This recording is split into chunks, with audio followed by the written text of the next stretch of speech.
strengthening disaster preparation and supply chain recovery. Kathy Fulton is Executive Director of ALAN, the American Logistics Aid Network. Hi, Kathy.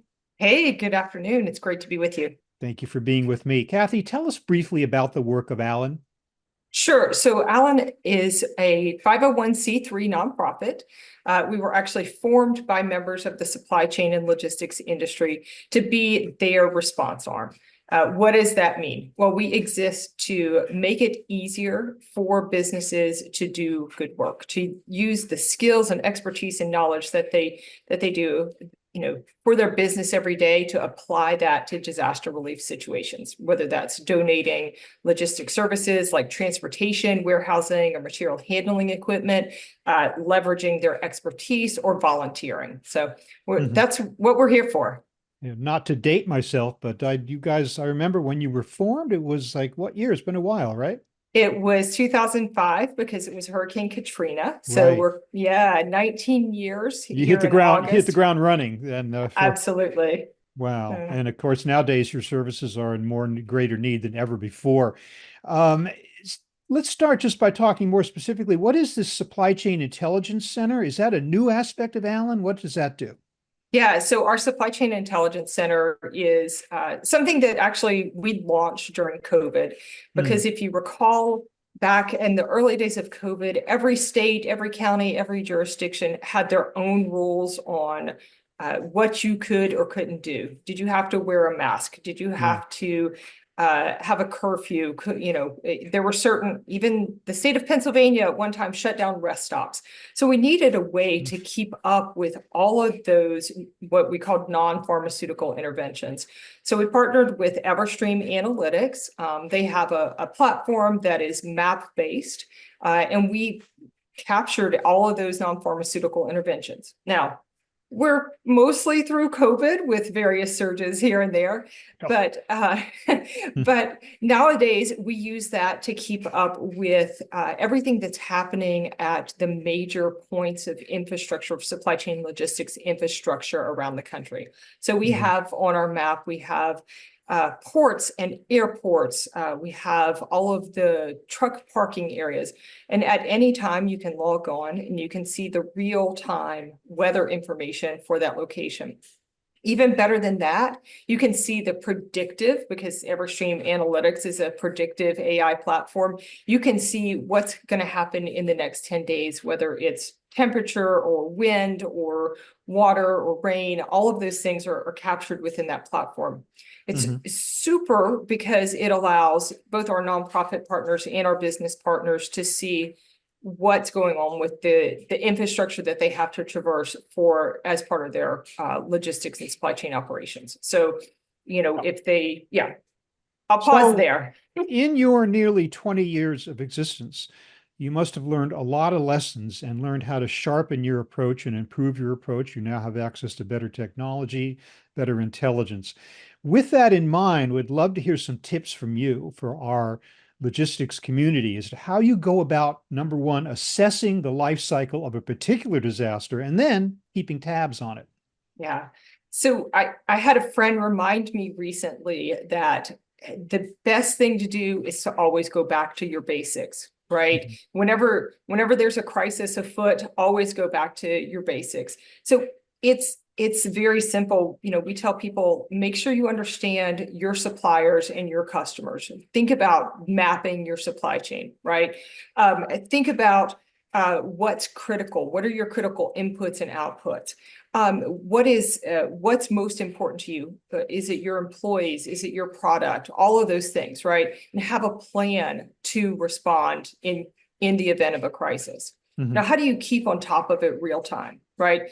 There's so much information out there, right? Being able to reel that in and synthesize it and make decisions off of it is, it's immense. You can pick your platform and the news is going to just overwhelm you. So we advise people, hey, make sure you have your trusted sources. ALAN can be a trusted source for you. We keep up with everything that's going on. We aggregate that information on our website whenever there's a disaster happening. We also, again, our Supply Chain Intelligence Center is free, available for anybody out there who needs one source of information, one source of truth. Mhm. And then make sure you're communicating. So internalize that, synthesize it, make decisions, and make sure you're communicating that back out to your customers and partners. Where should such efforts reside within an organization? Should it fall to a particular individual with a particular title, a particular department, function? Where do you recommend that happens? I love when when a business has a dedicated crisis response team, and Hmm. it's, that may look different across different industries. Within retail, it may sit within asset protection, within other components of the supply chain, it may sit within operations.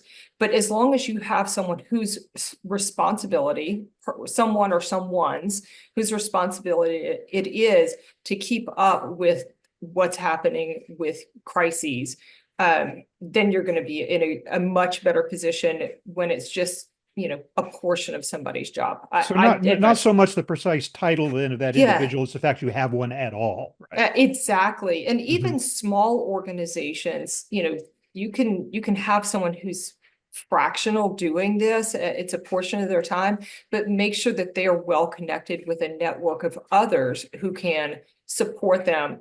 Again, there's too much information out there for Yeah. one person to try to take it all on. You say have a plan.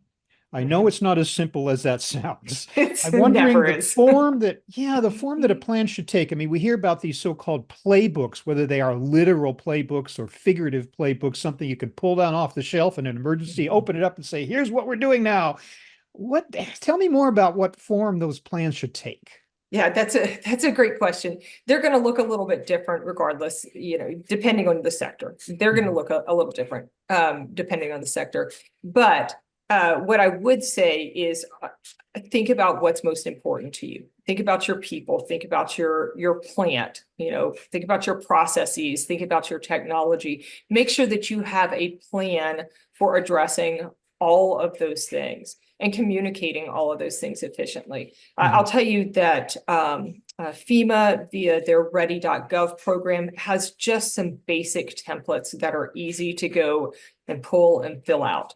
I would also say that it's not just about businesses making sure that they have a plan, but making sure that their employees also have a plan and are prepared. I love it whenever I see businesses who say, okay, as part of our safety meetup this morning, we're going to talk about what your personal preparedness, what your personal safety goals are. And we see that happening more and more frequently. Again, ready.gov is a really great resource for both personal and business Mhm. templates. Do you recommend that companies perform drills in advance? And what form should they take, either virtual or actual? What exactly? Yeah, I love exercises for businesses to test their continuity, Mhm. their operational continuity, and that can be as simple as a talk through. Build your plan and then talk through it. We would call that a tabletop exercise. And then it could go all the way up to a full scale failover to a different location kind of exercise, looking across both operations and IT and people, a full scale kind of exercise. I think that at the minimum, people should be doing some form of tabletop exercise, talk through of their plans every year. And at least every 2 years, doing some form of actual physical exercise. Mhm. You forget, right? Yeah. Our memories are short, and if you're not doing it on a regular basis, the next time you need it, you'll feel pretty rusty. Not to mention, you can't assess exactly what the nature of the disaster will be, so you can't prepare for something that specific. It has to be more general kind of preparation, right? Yeah, we talk about all hazards preparation. So I Mm. really don't care what has caused my power outage or my lack of water or my IT failure. What I'm concerned about is what process has it affected. And so when I think about the best continuity plans that are out there, they focus on the process, not the cause, and thinking about how to recover and plans A, B, C, and D, because Yeah. you're going to get a lot of different things thrown at you from a lot of different hazards. Mhm. Anyone in the logistics community who would like to support Alan going forward, how might they reach you? I would love to have supporters, again, volunteer expertise, in kind and financial donations. They can find this on our website, which is alanaid.org, ALANAID.org. Kathy Fulton of Allen, I want to thank you for joining me for a few minutes here as we move through another alphabet's worth of hurricanes this year and going forward. Some great advice, some great insights, and some great insight into the work of Alan as well. Yeah. Thank you so much for being with me today. Really appreciate it. Thank you.